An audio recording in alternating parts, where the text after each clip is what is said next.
राजधानी रांची के ऐतिहासिक मोराबादी मैदान में विगत दिनों से चले आ रहे सहायक पुलिस कर्मियों का आंदोलन शांतिपूर्ण रूप से जारी रहेगा। इस बात की जानकारी सहायक पुलिस कर्मियों के द्वारा एक प्रेस वार्ता कर दी गई। ज्ञात हो कि सोमवार को सरकार के साथ लगभग 6 से 7 घंटे की वार्ता के लिए मैराथन बैठक सहायक पुलिस कर्मियों के साथ की गई थी। इस दौरान सहायक पुलिस कर्मियों ने कहा था कि सरकार के साथ हुई वार्ता में जिन बिंदुओं पर सहमति बनी है, अगर उनकी मांगे 24 जुलाई को होने वाली कैबिनेट में मान ली जाती है तभी आंदोलन वापस लेंगे, क्योंकि विगत 2 बार से सिर्फ और सिर्फ इन्हें आश्वासन ही मिला है। अगर उनकी मांगों को कैबिनेट में नहीं ले आई तब तक उनका आंदोलन जारी रहेगा। देखिए रिपोर्ट। हम कल का जो सरकार के 6 प्रतिनिधियों द्वारा और हम लोग के प्रतिनिधियों के बीच लगभग 8 से 10 घंटे विमर्श हुए और काफ़ी प्रतिकूल अनुकूल परिस्थिति, तनाव,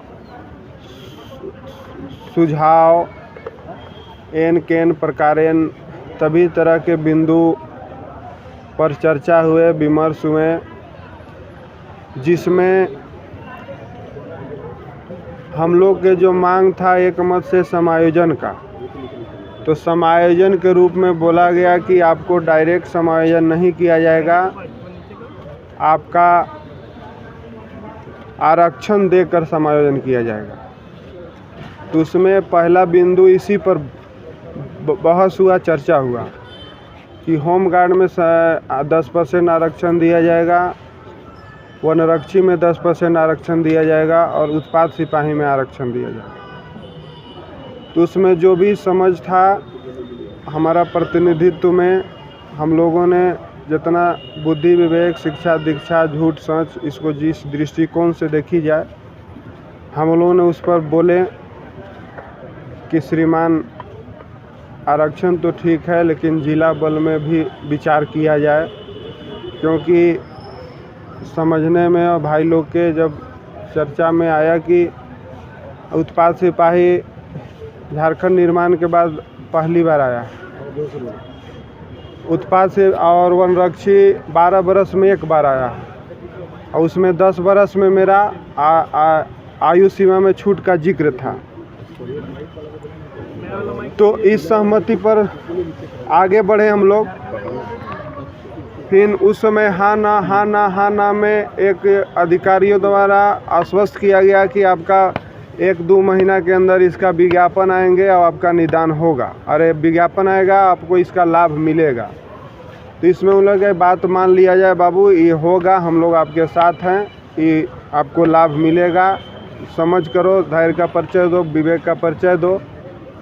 तो उनमें हाँ ना में हम लोग उन लोगों के बातों को सम्मान करना बोलिए, चाहे अपना ना समझी बोलिए या झूठ बोलिए या सच बोलिए या लालच बोलिए या लोभ बोलिए, उस परिस्थिति में हम लोगों ने बोला कि चलिए इस बिंदु पर हम लोग अपना सहमति जताते हुए आगे बढ़ते हैं। तो मानदेय पर बात फिर आया आगे, तो मानदेय पर बोले कि 25% का वृद्धि किया जाएगा। तो हम लोग बोले कि श्रीमान आज के युग में अगर 10,000 का 25% होता है तो 12,500 होता है। उसमें अगर हम लोग देखते हैं तो पुलिसिंग विभाग में 12,500 में उस बस 2 मिनट में हम वहाँ पहुँच जाते, थोड़ा सा केवल इलेक्शन। तो हम लोग ने वहाँ बहुत भारी मन से वीडियो में भी आंसू निकला कि श्रीमान नहीं चाहते हुए भी हमको सहमति मानने पर एक बाध्य किया जा रहा, क्योंकि सरकार के जो वहाँ माहौल था एक तनाव जैसा माहौल क्रिएट किया। मीडिया को भी वहाँ बुलाया गया, वहीं कॉन्फ्रेंस करने के लिए हम लोग को बोला गया कि यहीं आंदोलन पर जो सहमति पत्र पर हस्ताक्षर करते हुए कॉन्फ्रेंस करना है।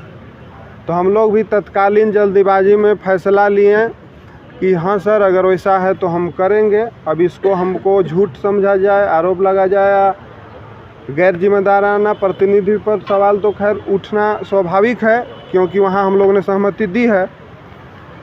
तो इसका कुल सारांश हुआ जब हम वहाँ से सहमति लेकर कॉन्फ्रेंस करके आए, भारी मन से आए, हम लोग के दिल से नहीं था, लेकिन हम मजबूरी में वहाँ बोले कि हम सहमति देते हैं।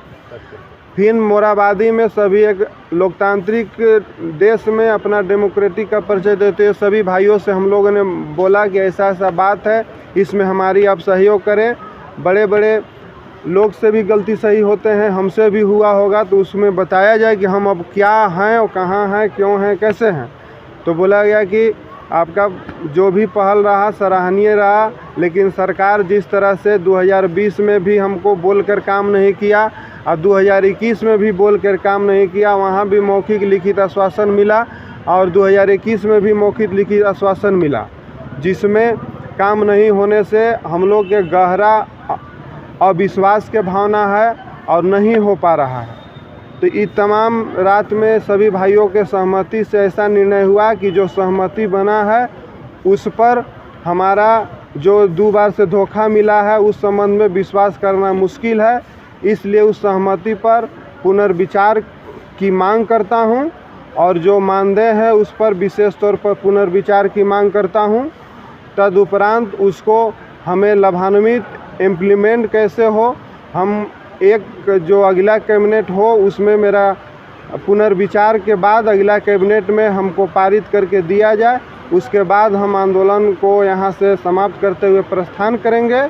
तब तक हम शांतिपूर्ण तरीक़ा से कैबिनेट तक प्रतीक्षा करेंगे। यही सर्वसहमति से हम लोग निर्णय लिए हैं। जो सहमति बनी थी उसका पुनर्विचार, विशेष तौर पर मानदेय का पुनर्विचार की मांग करता हूँ। ये हुआ, इसमें जो भी झूठ सरकारी सहमति के दृष्टिकोण से जगह है तो हम पर थोड़ा झूठ का भी आरोप लगना स्वाभाविक है, लेकिन मजबूरी है।